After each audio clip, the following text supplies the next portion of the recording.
গরম গরম লুচির সাথে নিরামিষ কুমড়োর এই রেসিপি হলে আশা করি আর কিছু লাগে না। আসলে এই রেসিপিতে কি ভাজা মশলা ব্যবহার করলে টেস্টটা অনেক গুণ বেড়ে যায় সেটা আমার নিচে লিঙ্কটা দেওয়া থাকবে। আজকে আমাদের রেসিপি কুমড়োর ছক্কা। রান্নাটা শুরু করার আগে আমি মশলাটা তৈরি করে নিচ্ছি।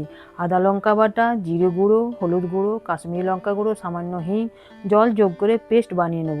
আমি হলুদ গুঁড়োটা দিতে ভুলে গেছি, আপনারা এখনই দিয়ে দেবেন। এরপর কড়াইয়ের মধ্যে সরষের তেল নিয়ে তাতে কেটে রাখা কুমড়োগুলো দিয়ে তাতে নুন দিয়ে ভেজে তুলে নেব। কুমড়োর খোসাগুলো আমি রেখে দিয়েছি এই জন্য যেন সেদ্ধ হয়ে গেলে কুমড়োগুলো একদম গলে না যায়। ওই একই তেলে গ্যাসের ফ্লেমটা কমিয়ে ফোড়নে দেবো শুকনো লঙ্কা, তেজপাতা আর 5 ফোড়ন। 2 মিনিট ফোড়ন ভাজা হলে সেদ্ধ করা আলুগুলো দিয়ে 5 মিনিট ভেজে নেব। তারই সাথে দিয়ে দেবো ভেজানো ছোলা 1 মুঠো। 2 মিনিট ভেজে নেওয়ার পর দিয়ে দেবো কোরানো নারকেল। ততক্ষণ ভাজবো যতক্ষণ না নারকেল সোনালি না হয়ে যাচ্ছে এবং সুন্দর গন্ধ না বেরোচ্ছে। জল দিয়ে যে মশলা গুলে রেখেছিলাম সেটা এরপর দিয়ে দেবো।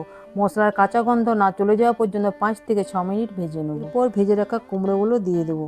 সবগুলো ভালো মতো মিশিয়ে নিয়ে দেবো স্বাদ মতো নুন এবং আবারও মিশিয়ে নিয়ে পারফেক্ট সুসিদ্ধ হওয়ার জন্য জল দেবো। এই সবজিটা আমাদের একটু মাখো মাখো ভালো লাগে। কিছুক্ষণ রাখলেই দেখবে ঝোলটা টেনে যাবে, পুরো শুকোবে না, অল্প ঝোল রাখবে। কুমড়ো আর আলু সুসিদ্ধ হয়ে গেলে গ্যাসের ফ্লেমটা বন্ধ করে ভাজা মশলা এবং বেশ কিছুটা ঘি, এই দুটো জিনিসই হলো এই রেসিপির মূল উপকরণ। রেডি আমাদের কুমড়োর ছক্কা। এই রেসিপি যদি আপনাদের ভালো লেগে থাকে তাহলে লাইক, কমেন্ট, শেয়ার করতে ভুলবেন না।